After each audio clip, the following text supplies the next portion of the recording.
نبی صلی اللہ علیہ وسلم نے فرمایا نکاح سے بہتر کوئی چیز دو محبت کرنے والوں کے لیے نہیں پائی گئی. حضرت صفیہ کے بارے میں آتا ہے کہ انہیں آپ سے بہت محبت تھی.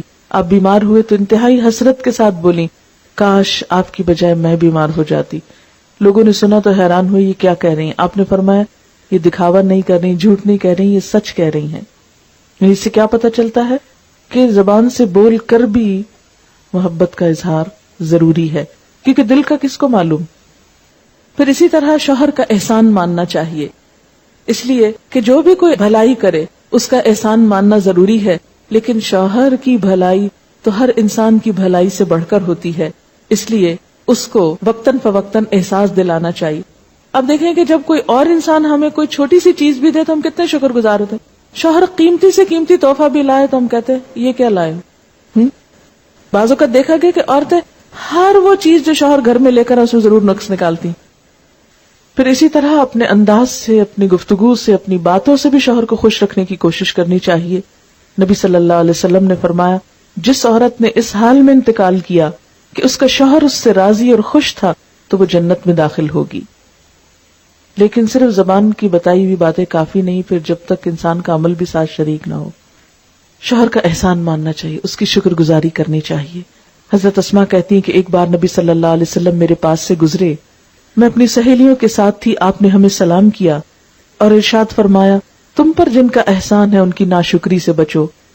تم میں سے ایک اپنے ماں باپ کے ہاں دنوں تک بن بیاہی بیٹھی رہتی, پھر خدا اس کو شوہر عطا فرماتا ہے, اولاد سے نوازتا ہے. ان تمام احسانات کے باوجود اگر کسی بات پر شوہر سے خفا ہوتی ہے تو کہہ اٹھتی ہے میں نے تو کبھی تمہاری طرف سے کوئی بھلائی دیکھی ہی نہیں.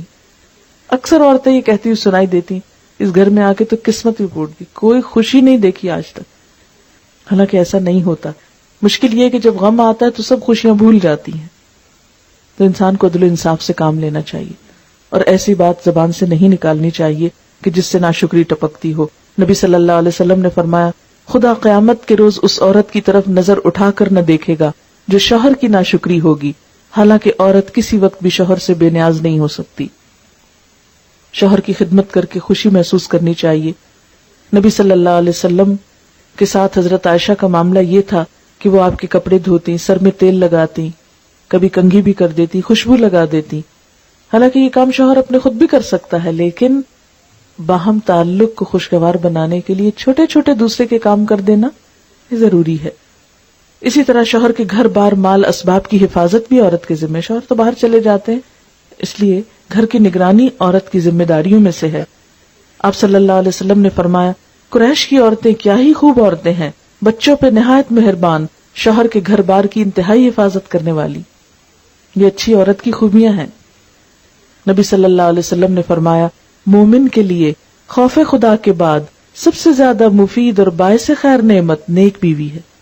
جب وہ اسے کسی کام کو کہے تو خوشی سے کر دے, جب اس پہ نگاہ ڈالے تو اس کو خوش کر دے, جب وہ اس کے بھروسے پر قسم کھا بیٹھے تو اس کی قسم پوری کر دے, جب وہ کہیں چلا جائے تو اس کے پیچھے اپنی عزت و آبرو کی حفاظت کرے, اور شوہر کے مال و اسباب کی نگرانی میں شوہر کی خیرخواہ اور وفادار رہے.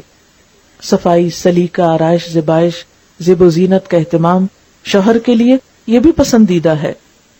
ایک بار حضرت عثمان کی اہلیہ کی حضرت عائشہ سے ملاقات ہوئی تو آپ نے دیکھا کہ بہت سادہ کپڑوں میں ہیں, کوئی بناؤ سنگھار بھی نہیں.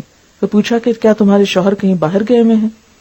تو انہوں نے کہا کہ نہیں. تو ان کو بہت تعجب ہوا کہ ایک عورت کے لیے یہ ضروری ہے کہ وہ اپنے شوہر کا دل جیتے.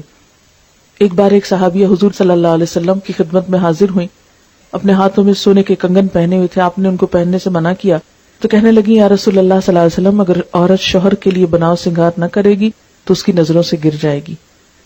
لہذا یہ پسندیدہ ہے کہ عورت اپنے شوہر کے لیے سب زیب و زینت کرے. مگر ہمارے ہاں بالکل ویلیوز بدل گئی. جب ہم بازار جاتے ہیں تو زیب و زینت بطور خاص کر کے جاتے ہیں, لیکن جب شوہر کے گھر آنے کا وقت ہوتا ہے تو جیسے تیسے میلے کچیلے ہوں. کیا ہوا, یہ تو روز کی بات ہے نا. نہیں, سب سے زیادہ عورت کے حسن کا حقدار اس کا شوہر ہے. تو اللہ تعالیٰ سے دعا ہے کہ وہ ہمیں ان باتوں کی توفیق دے, ان کاموں کی توفیق دے جن سے وہ راضی ہو جائے.